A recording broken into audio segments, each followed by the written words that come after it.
Hello everyone, good morning. তোমরা সবাই কেমন আছো জানিও। আমরা কিন্তু ভালো আছি। সকালবেলা এইটা না ভীষণ কষ্টের কাজ, যে বিছানা ছেড়ে বাইরে আসা। একবার বাইরে আসলে আর কোনো অসুবিধা হয় না, কিন্তু ওই বিছানায় কম্বল থেকে বেরোনো, এটা মনে হয় যেন বিরাট বড় কষ্টের ব্যাপার। তো অনেকক্ষণ না উঠে বসেছিলাম, মানে বেরোতে আর কি মন চাইছিল না, তবু বেরোতে তো হবেই। তো বেরিয়ে টুকটাক বাসি কাজগুলো সেরে নিয়েছি, তবুও এখনো বেশ কিছু কাজ বাকি রয়েছে। তো মাম্মাম তো আগের দিন রাতে বলেছিল যে সকালে রুটি খাবে, সেই জন্য না আজকে বাসি কাজ বাজ সেরে সকালে রুটি করছিলাম মেয়ের জন্য। তো আটাটা একটু বেশি মেখে নিয়েছি, ভাবলাম তাহলে আমিও একটু খাবো। আর বর তো খেয়ে বেরিয়ে গেছে। তো কালকে রাতেও রুটি খেয়ে পারিনি, তো সেই রুটি ছিল দুটো, ওই দুটো রুটি মিষ্টি আর মাংসও ছিল, সেগুলো খেয়ে ও বেরিয়ে গেছে কাজে। আর এখন আমি মেয়ের জন্য রুটি করে নিচ্ছি। দেখো রুটিটা কিন্তু বেশ সুন্দর ফুলেছিল, কিন্তু কি হয়েছে বলো তো, মেয়ে এসে বলছে মা আমি হিসি করতে যাব। এবার ওকে নিয়ে আমি যেই গেছি, এসে আমি যদিও বা গ্যাসটা আমি কমিয়েই গেছি, কিন্তু কি হয়েছে বলো তো, এই তাওয়াটা ভীষণ গরম হয়েছিল। তো ওই একভাবে ছিল, তো সেই কারণেই এক সাইড একটু আর কি লাল হয়ে গেছে, শক্ত হয়ে গেছে, তো ওই সাইডটা ফেলে দিয়েছি। তো তারপরে দেখো দুধটা গরম করে মাম্মামকে একটু খাওয়াচ্ছিলাম। তো রুটিটা না বেশি একটা মানে সেরকম নরম হয়নি, যেই জন্য মেয়ে খেতেও চাইছিল না। মানে নরম হয়েছে, মানে আমার একদম, আমি চটকে যদি একদম মানে সুজির মতো করে দিতাম তাহলে খেতে, একটু গোটা গোটা রেখেছিলাম, তো সেই জন্য ও একদমই খেতে চাইছিল না। তো আগে দুটো রুটিই করেছি মেয়েকে খাওয়ানোর জন্য, তারপর ভাবলাম যে মেয়েকে খাওয়াতে খাওয়াতে তাহলে আর যে দুটো বাকি রয়েছে আমি তাহলে করে নিই।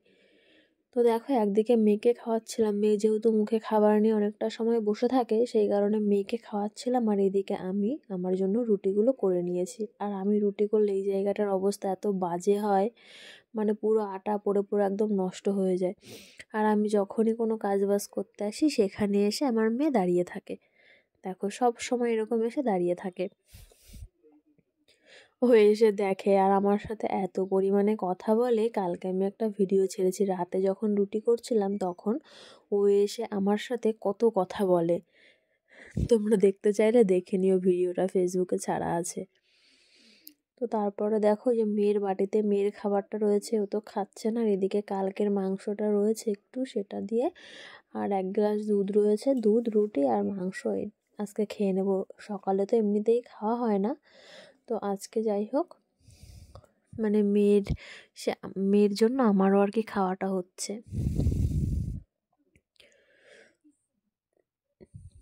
সকালে না খাওয়া এটা তো ক্ষতি না, ভীষণ ক্ষতি, খেয়ে নেওয়াটাই ভালো। তো আমি খাচ্ছি আর আমার মামা আমার কোলের উপর উঠে বসে রয়েছে। তো খাওয়া দাওয়ার পরে আমার অনেক কাজ বাকি রয়েছে, এখনও বিছানা তোলা হয়নি, জামা কাপড়গুলো কাচা হয়নি। আজকে ভেবেছি মাথায় শ্যাম্পু করব, 2 দিন ধরে ভেবেই চলেছি, কিন্তু রোজ লেট হয় বলে না শ্যাম্পুটা করা হয় না। সেই জন্য আজকে একটু ভাবছিলাম তাড়াতাড়ি করে স্নানটা সেরে নেব। তো চলো আমরা খাওয়া দাওয়া করে নিই, তোমরা দেখতে থাকো ভিডিওটা।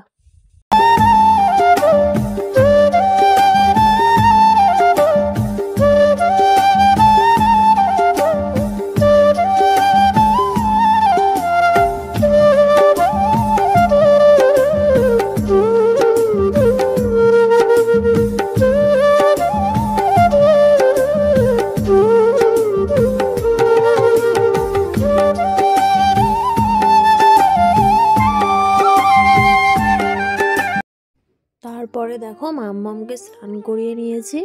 স্নান করানোর পরে এখানে ওকে রেডি করাচ্ছিলাম। তো আমার বিছানার হাল কিন্তু এই অবস্থা, দেখো এখনও বিছানাটা গোছানো হয়নি। তো মাম্মামকে একটু রেডি করিয়ে নিই, তারপরে ভেবেছি বিছানাটা গোছাবো। তো আজকে এখনও রান্না বান্না সবটাই বাকি রয়েছে। আজকে আমাকে পুরো রান্নাটাই করতে হবে। অন্যদিন যেহেতু মা থাকে, মা করে, বেশিরভাগ দিনটাই মা করে, মা না থাকলে আমিও করি, ঠিক নেই, যখন যে করে আর কি। যেমন আগের দিন সব কিছুই মা রান্না করেছিল, শুধু আমি মাংসটা করেছিলাম। কিন্তু আজকে মা বাড়িতে নেই, আমাকে বলে গেছে রান্নাটা করতে, সেই জন্য আমাকে রান্না করতে হবে। সেই ব্যস্ততাও ছিল মনের মধ্যে। তো চলো এই বিছানাটা গুছিয়ে নিই।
মেয়ের সঙ্গে একটু খেলাধুলা করে এখন ওকে একটু ফোন চালিয়ে দিয়ে বসিয়ে রেখেছি ঘরে, আর আমি চলে এসেছি এদিকে রান্না করতে। এখানে মা কিন্তু সবজিগুলো না কেটেই রেখে গেছিলো, মাছটাও ধোয়া ছিল ফ্রিজে, তো আমি শুধু বের করে রেখে দিয়েছি আর কি। তো মা এখানে ওলকপি কেটেছে দেখলাম ভাজার জন্য, আর বেগুন কেটে রেখেছে, আর আলু কেটেছে মাছের ঝোল রান্না করার জন্য। তো আমার বেগুন ভাজাটা হয়ে গেছে, এখন আমি ওলকপিটা ভেজে নেব। আর এর মধ্যে কিছুই দেবো না, শুধু লঙ্কা দিয়ে দিয়েছি গোটা, আর কিছুই না। আর আজকে আমি আলুর তরকারি করব মাছ দিয়ে, কিন্তু কোনো মশলা দেবো না, বুঝেছো? মানে রোজই প্রায় মশলা খাওয়া হচ্ছে, আগের দিনে যেহেতু মাংস খেয়েছি সেই জন্য ভেবেছি আজ আর কোনো বাটা মশলা দেবো না। তো ফোড়নে একটু কালো জিরে দিয়েছি, আর পেঁয়াজ, আর একটু মানে আদা দিয়েছি, তবুও বাটিনি, মানে কুচিয়ে দিয়েছি, আর একটা টমেটো কুচি দিয়েছি। যেহেতু আলু দিয়ে মাছের ঝোল, তো এটুকু না দিলে আবার হয় না, সেই জন্যই।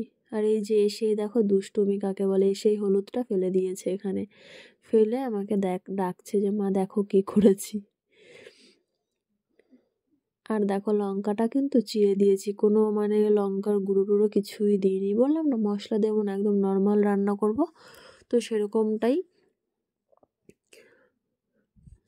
দেখো আমি মাছের ঝোলে হচ্ছে জলটা দিয়েছি, আর গ্যাসটাও চলে গেছে। আর গ্যাসটা না মানে জ্বলছিল না, যে কী হলো, হাওয়ার জন্য নাকি আমি জানলাটাও আটকে রেখেছিলাম। তারপর ওই ঘরের থেকে মাছের ঝোলটা কমপ্লিট করে এনে জামা কাপড় কেচেছি কিছু, সেগুলো নিয়ে যাচ্ছিলাম মাঠে। আর ওখানে বসে না মাম্মামকে স্নান করিয়েছি, বেশ রোদ ছিল আর ওখানে কাদা হয়ে গেছে, সেই জন্য ওকে একটু উঁচু করেই নিলাম। আর আমি মাঠে যাওয়ার কথা বললে ইনি আগেই সেজে থাকেন, মানে আগে যাবে, ও ঘরে থাকবে না। তো জামা কাপড়গুলো কেচেছি, তার জন্য মাঠে চলে এসেছি মেলতে।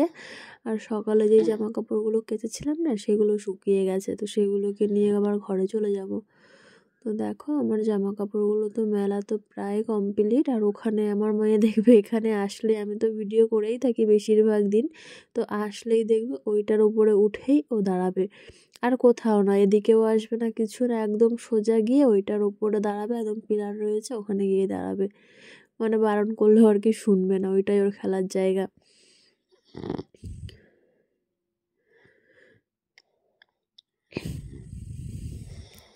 আর এখানে দেখো অনেকের জামা কাপড় মেলা থাকে, তো মানে যাদেরটা শুকিয়ে যায় এদিক ওদিক সরিয়ে আর কি মেলতে হয়। যদি এইগুলো দড়িগুলো কিন্তু আমরাই টানিয়েছি, এখানে সব দড়িগুলোই, মানে 3-4টে দড়ি আমাদের টানানো, এই যে যেটা আমি মেলছি এইটা, তার পাশে ওই লাল যেটা, ওটা আমরা টানিয়েছি, ওই দিকেও রয়েছে আমাদের, মানে সবগুলোই আমাদেরই টানানো। আর এইগুলো তো শুকিয়ে গেছে, এগুলো ঘুম থেকে উঠেই আমি দিয়ে গেছিলাম। আমি আগে কখনো মাঠে আসতাম না, এই রিসেন্ট কিছুদিন ধরে আমি দেখছি এখানে জামা কাপড় দিলে শুকিয়ে যায়, আর বাড়িতে দিলে না 3-4 দিন ধরে দিলেও শুকায় না। তো মা আমাকে বলতো, মানে আমার শাশুড়ি মা এখানে দিত, তো আমাকে বলতো কি যে জামা কাপড় ওখানে দিবি শুকিয়ে যায়, আমি দিতাম না। তারপর দেখো জামা কাপড় মেলে দিয়ে আমি একদম স্নান করে চলে এসেছি। আজকে ফাইনালি মাথাটা ঘষেই নিয়েছি। তো গরমকালে যেমন তেমন শীতকালে কিন্তু স্নান করার পরে গায়ে হাতে পায়ে একটু তেল বা লোশন না মাখলে কিন্তু চলেই না। তারপর গ্যাসটা যেহেতু শেষ হয়ে গেছিলো, খুব টেনশানে ছিলাম মেয়েকে কি করে এখন তাহলে রান্না করে খাওয়াবো। তো দাদা ইন্ডাকশানটাও দিয়ে গেছে, কিন্তু লেট হয়ে গেছে। এখন খাবারটা করতে গেলে না অনেকটা দেরি হবে, সেই জন্য আমাদের ভাত আর হচ্ছে যে আলুর তরকারি করেছি মাছ দিয়ে, সেইটাই একদম ধুয়ে নিয়েছি জল দিয়ে ভালো করে। তারপর ওই আলু দিয়ে চটকে আর এক পিস মাছ দিয়ে এখন মাম্মামকে যেটুকু খাওয়াবো। তারপরে না হয় ওর জন্য একটু খিচুড়ি করে আমি ওকে খাওয়াবো। আর গ্যাসের জন্য তো ফোন করেছিলাম, আজকে নাকি বন্ধ রয়েছে, তো বললো কালকে দিয়ে যাবে। মাম্মামের খাওয়া দাওয়া, আমার কাজ বাজ সব কমপ্লিট। এখন আমি আর মেয়ে শুয়ে পড়েছি, একটু শুয়ে থাকবো, মেয়েকে ঘুম পাড়াবো। তো আজকে সারাদিনটা কিন্তু এভাবেই কাটিয়েছি। তোমরা কমেন্ট করে জানিও তোমাদের কেমন লাগলো ভিডিওটা। টাটা।